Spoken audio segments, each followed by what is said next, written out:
అందరికీ నమస్కారం అండి. గాయత్రిక హోమ్కి స్వాగతం. మనకి రేపు అమావాస్య, అంటే ఆగస్టు 4 అమావాస్య, ఆదివారంతో కూడిన అమావాస్య అనమాట. చాలా అరుదుగా వస్తూ ఉంటుంది. అయితే ఆగస్టు 4న ఆషాఢ అమావాస్యతో ఆషాఢ మాసం అనేది ముగిసిపోతుంది. అయితే ఆగస్టు 5వ తేదీ నుండి మనకి శ్రావణం అనేది ప్రారంభమవుతుందండి. ఆదివారం రోజున అమావాస్య వస్తే అది చాలా శక్తివంతమైనటువంటి అమావాస్య. ఇంత శక్తివంతమైనటువంటి అమావాస్య రోజున లక్ష్మీదేవి అమ్మవారికి మనం పూజ ఎలా చేయాలి, అలాగే మన దోషాలు తొలగిపోవాలంటే మనం ఏ పరిహారం చేసుకోవాలనేది నాకు తెలుసున్నంత వరకు నేను మీతో షేర్ చేసుకుంటున్నాను. వీడియోని ఇక్కడ స్కిప్ చేయకుండా చూడండి, అలా అయితేనే మీకు డీటెయిల్గా అర్థమవుతుంది. మన ఛానల్ని ఇప్పటి వరకు సబ్స్క్రైబ్ చేసుకోకపోతే వెంటనే సబ్స్క్రైబ్ చేసుకుని పక్కనే ఉన్న బెల్ బటన్ని యాక్టివేట్ చేసుకోండి. అలాగే మీరు ఇచ్చే లైక్ నాకు చాలా ప్రోత్సాహకరంగా ఉంటుంది, కాబట్టి తప్పకుండా నచ్చితే ఒక లైక్ అనేది ఇవ్వండి. ఇప్పుడైతే వీడియో అనేది స్టార్ట్ చేద్దాం. ఆగస్టు 4న ఆషాఢ అమావాస్యతో ఆషాఢ మాసం ముగుస్తుంది. ఆగస్టు 5వ తేదీ నుండి శ్రావణ మాసం ప్రారంభం అవుతుంది. ఆదివారం రోజున అమావాస్య వస్తే చాలా శక్తివంతం.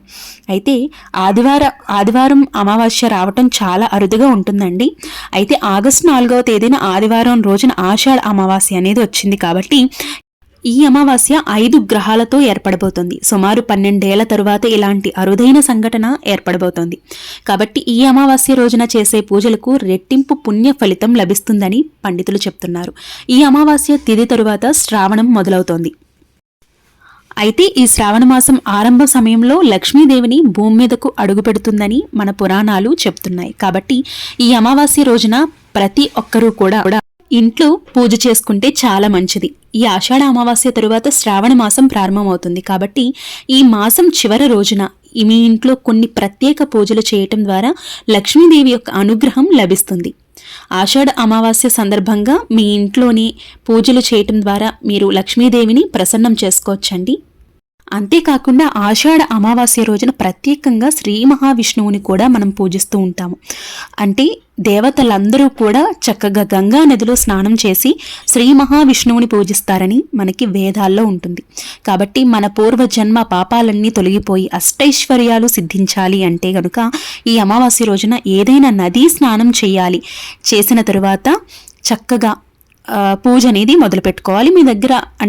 మీ దగ్గరలో గనుక నది లేదు అని అనుకుంటే గనుక మీరు గంగా జలాన్ని నీటిలో కలుపుకునైనా స్నానం అనేది ఆచరించవచ్చండి. కాబట్టి పుణ్య నదులు పేర్లు చెప్పుకునైనా కూడా మీరు స్నానం అనేది ఆచరించవచ్చు. అలా కూడా మీరు నదీ స్నానం ఆచరించినట్లే అవుతుంది.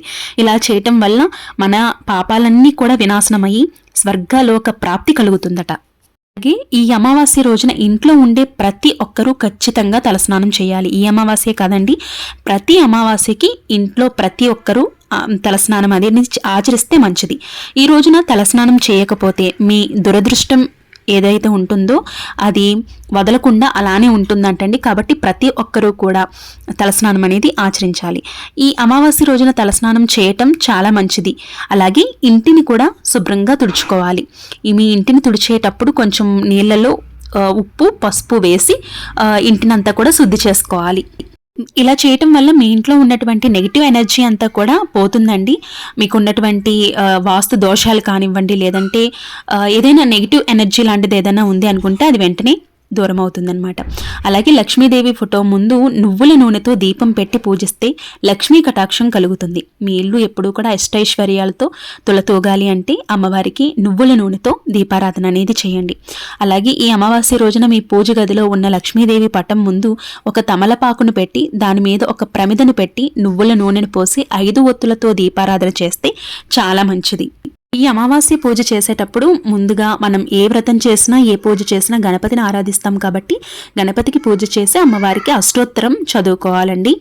అలాగే అమ్మవారి యొక్క ఇష్టమైనటువంటి శ్లోకాలు స్తోత్రాలు కూడా చదువుకోవాలి. అలాగే అమ్మవారి పూజలో మనకున్నటువంటి అంటే పూజ గదిలో ఉన్నటువంటి విగ్రహాలు, చిన్న విగ్రహాలు ఏవైతే ఉంటాయో అవి అన్నీ కూడా అమ్మవారి ముందు పెట్టి పూజ అనేది నిర్వహించుకోవాలి. దీనికి ప్రత్యేకంగా పీఠం ఏర్పాటు చేయాలని రూల్ ఏమీ లేదు. మీరు చేసుకునే పూజ గదిలో ఆచరిస్తే ఇంకా మంచిదన్నమాట. అంటే దేవతామూర్తులు అన్నీ కూడా కొలువై ఉన్నటువంటి పూజ గదిలో కానీ లేదంటే పూజా మండపంలో కానీ ఈ అమ్మవారి యొక్క పూజను ఆచరిస్తే ప్రతి ఒక్కరికి పూజ చేసినంత పుణ్య ఫలితం అనేది లభిస్తుంది.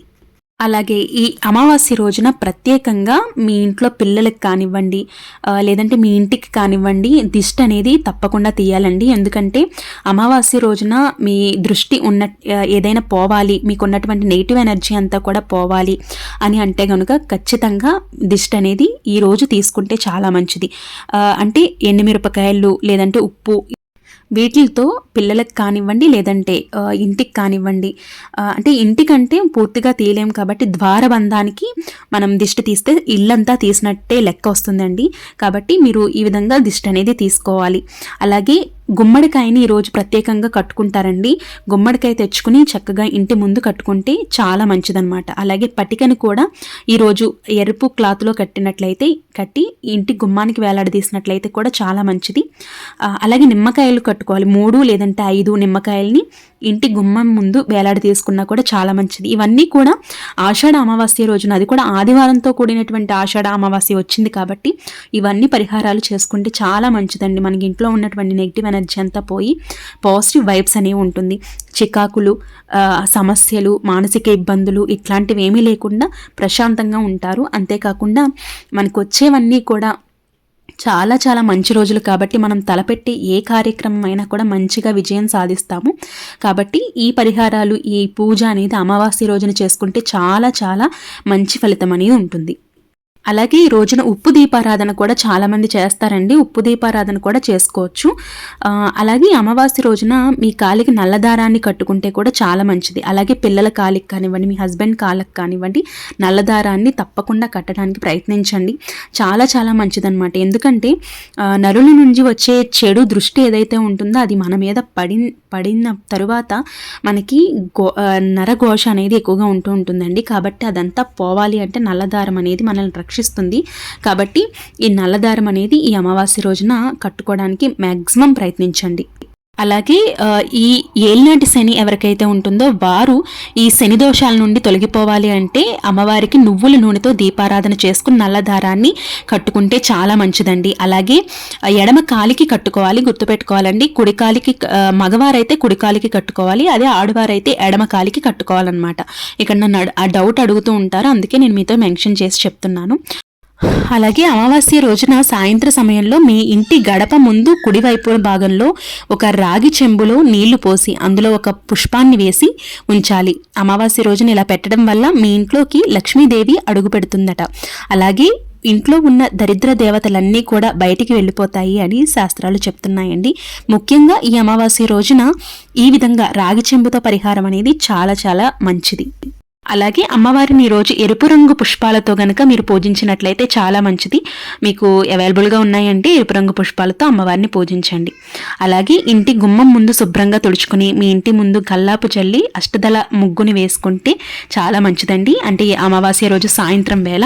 అలాగే ఈ రోజున ప్రత్యేకంగా రావి చెట్టు దగ్గర దీపారాధన చేసినా కూడా చాలా మంచిది. ఇవేమీ పూజలు చేయలేము అనుకున్న వారు మీ ఇంటికి దగ్గరలో రావి చెట్టు ఉంటే కనుక రావి చెట్టు దగ్గరికి వెళ్ళి దీపం వెలిగించుకుని వస్తే సరిపోతుందన్నమాట.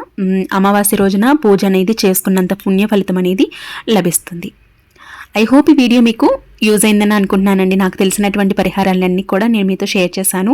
ఈ వీడియో నచ్చినట్లయితే లైక్ చేయండి, మీ ఫ్రెండ్స్ అండ్ ఫ్యామిలీ మెంబర్స్కి తప్పకుండా షేర్ చేయండి. అలాగే మన ఛానల్ని సబ్స్క్రైబ్ చేసుకోండి.